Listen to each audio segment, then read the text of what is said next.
Thank you for coming this afternoon. This is an incredibly important press conference, and it's really a thrill and an honor for me to be announcing that these distinguished people in the legal community I'm going to be nominating to the bench.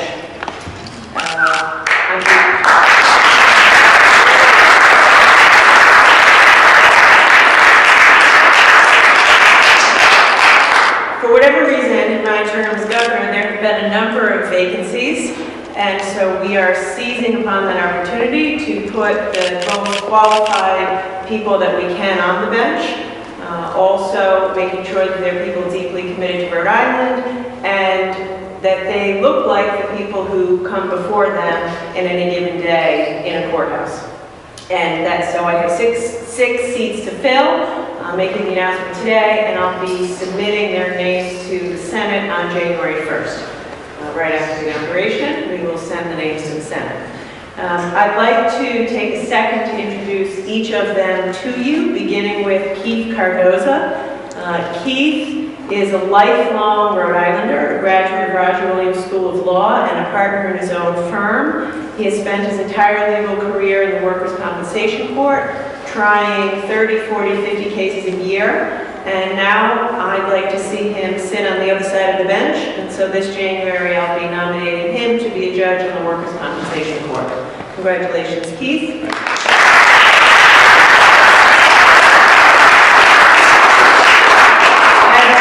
He's young, so I expect him to be there for a long, long time. He says he's up for it. Susan Koeppen graduated cum laude from Suffolk Law School, started her legal career as the Assistant Chief Law Clerk for the Rhode Island Superior Court. She's been a partner at Higgins, Kavanaugh & Cooney for 20 years. At least. She doesn't look old enough, but it's true. And she's worked exclusively in workers' compensation on both sides over the past 2 decades, and I'm incredibly proud to nominate her to fill the vacancy on workers' comp court.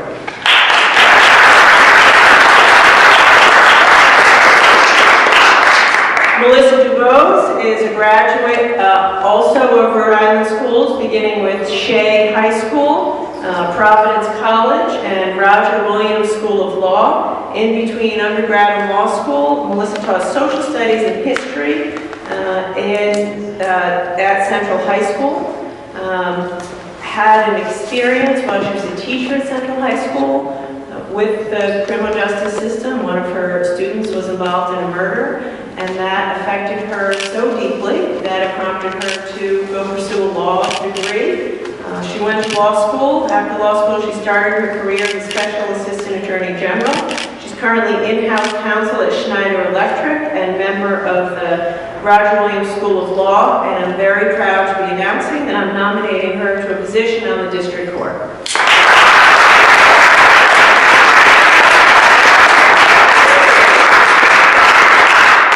It's important to me when I nominate people that they are from our community, of our community, and care so deeply about our community. I've spent time with everybody here, but I was especially moved in Melissa's interview, just listening to her personal story, starting out on Camp Street in Providence and then teaching at Central High School, being so moved by her experience at Central High School to go back to law school nights.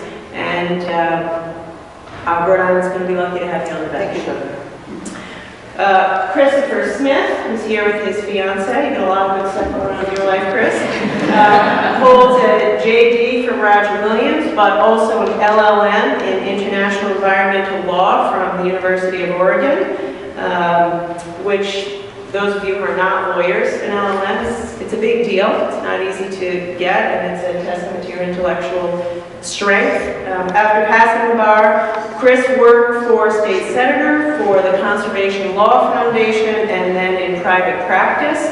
For the past 8 or 9 years, he's been an assistant public defender with the Rhode Island Public Defender's Office, and I am proud to say I'll be nominating him for the district court.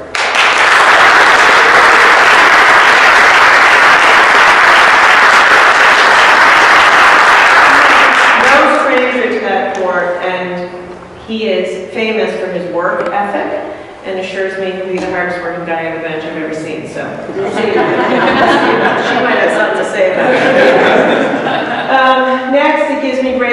to introduce Melissa Darigan. Melissa is a 26-year veteran of the esteemed law firm of Partridge, Snow and Hahn. For 15 years, she's chaired the firm's litigation practice group, and she currently serves on its executive committee. Melissa is a former president of the Rhode Island Bar Association, an executive committee member, and a current House of Delegates member. I am thrilled to be nominating Melissa to join the bench on the Superior Court.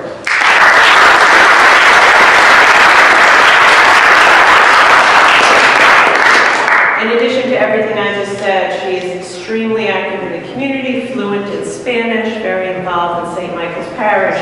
And when I asked her if she was prepared to take the very significant pay cut that will come with this job, she said, "Governor, I'm committed to public service, and I want to dedicate the rest of my career to the people of Rhode Island." So, thank you.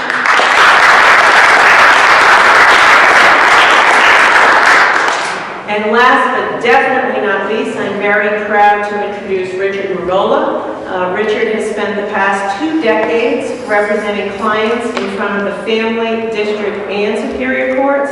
He's currently the president of the Edward P. Globally Family Law and Court and a member of the Justinian Law Society, and I am honored and proud to be nominating Richard to a position on the family court.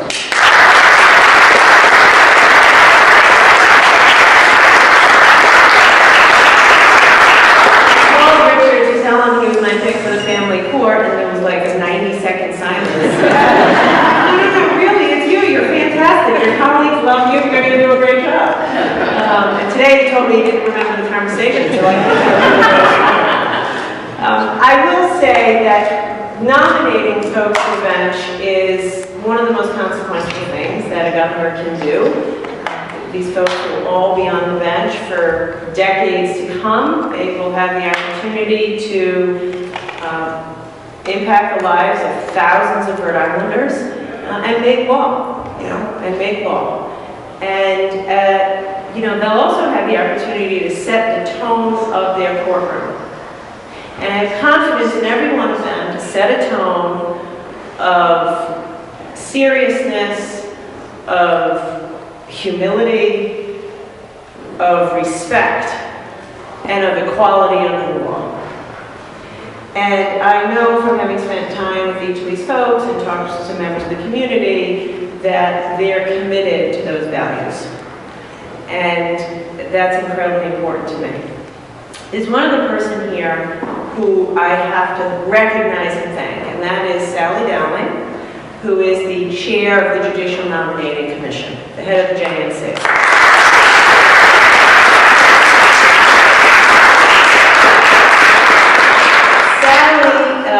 The chair of the JNC is a voluntary position, though possibly a full-time or semi-full-time job, certainly full-time in some weeks. And she does an enormous amount of work for almost no recognition. You're doing an incredible job, and I want to thank you for it. The way it works is I can only pick from a list that comes to me. I'm given a list, and so my choices are limited by what gets on that list. That means the JNC has a ton of responsibility to present people to me who are of the highest quality, highest caliber that they can find. And the vetting process, which Sally oversees, is exhaustive, probably exhausting for you, and I have confidence in it.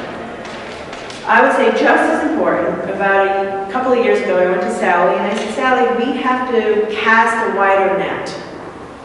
We have to make it clear in our legal community that this is a merit-based process, not a purely political process. This is about what you know, not who you know. And we are committed to getting the highest quality people we can, and frankly committed to diversity, because when litigants come in the courtroom, they ought to have some sense of confidence that the person behind the bench has some shared experience with them." And Sally has done the yeoman's work working with a lot of people in the community to get that message out. And as a result, I'm very proud to be appointing one of the most diverse sets of judges, I think, really ever, that any governor has been able to appoint at one time. And that starts with the hard work of you getting that word out, raising awareness, convincing high-quality people to apply. So I want to thank you publicly for your work.